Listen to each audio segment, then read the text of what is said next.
Let's move on to something, well, one would hope slightly less controversial, though the Chelsea Flower Show can be just that. It's an early highlight of the annual London social whirl, of course, and the exhibits range from the stark and uncompromising to the plain old pretty. Catherine Carr went to meet Jade Goto at her QR code garden. They met early on press day, just minutes before the judges arrived with their clipboards. We didn't finish till 9:30 last night.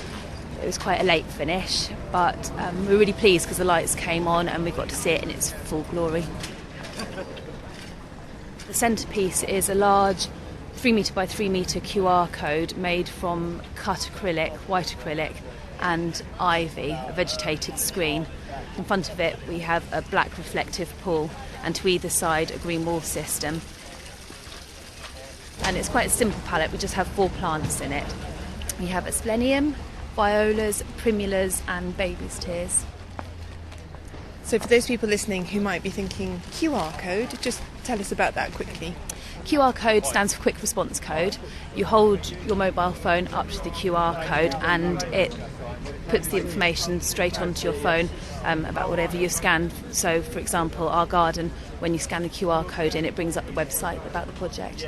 So those are those little black and white squares, fuzzy squares, pixelated squares that you see on posters and all over the place. Yes. Which begs the question, does this one actually work? Yes, it does. You've got your phone, you've got the app. Let's stand in the right spot.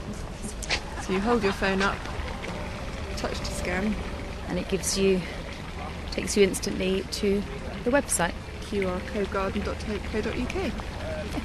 That's incredible. And it's quite cutting edge for Chelsea. Is that a fair comment? It is quite different, but we are in the Fresh Gardens area, which is a new area this year, which is looking at innovative spaces, new materials and new ideas. So I think this fits in very well. So we can see over in a corner over there somebody's just giving their garden a final spray, but they've got some kind of perspex and tubing bicycle, which I'm imagining might work. And behind us over here, this is the water garden, the pond we nearly fell in. Yes. Another, again, quite modern looking garden. Quite modern, and then we have the blue string garden behind us here. So I think they stand out, these gardens. They're not your traditional Chelsea gardens. Why do you think it's important to have cutting edge ideas like this at a show like Chelsea? I think Chelsea is the kind of pinnacle of people's creativity and imagination, and it should be a place where you can showcase this, and it's almost like a theatre set, and then the themes get taken through into the horticultural world. And do you think everybody who comes to Chelsea agrees with that, or do you expect to get people in straw hats coming along saying, well, I don't like that garden, I would never have a QR code 3 metres high in my back garden? Yes, I think so. I mean, Chelsea is an institution in its tradition, it's very British, and you do get people coming to look for inspiration for their gardens, and I think that is part of Chelsea, and that's very important. But our garden, I hope, inspires thoughts about other ways of using horticulture. So again, it's quite conceptual, but digital technology, and it may not just be kind of everyday gardeners that take it away, it could be magazines, designers, it's just a different way of looking.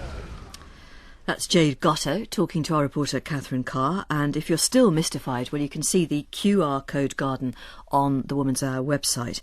What then should we do with our gardens? What about environmental friendliness? Are we allowed to plan them and structure them? Or should we just let nature do its wonderful thing with a little bit of gentle encouragement, maybe? Anne Wareham is the author of The Bad-Tempered Gardener. She's in our studio in Bristol. Anne, good morning to you. Good morning. Mary Reynolds is with me. She's an award-winning Irish gardener who says gardens today have become, this is a great quote, Mary, confused extensions of the house, and those green things in them have simply become a nuisance. Go on, what do you mean? Well, I think it's been a very recent development that we've disconnected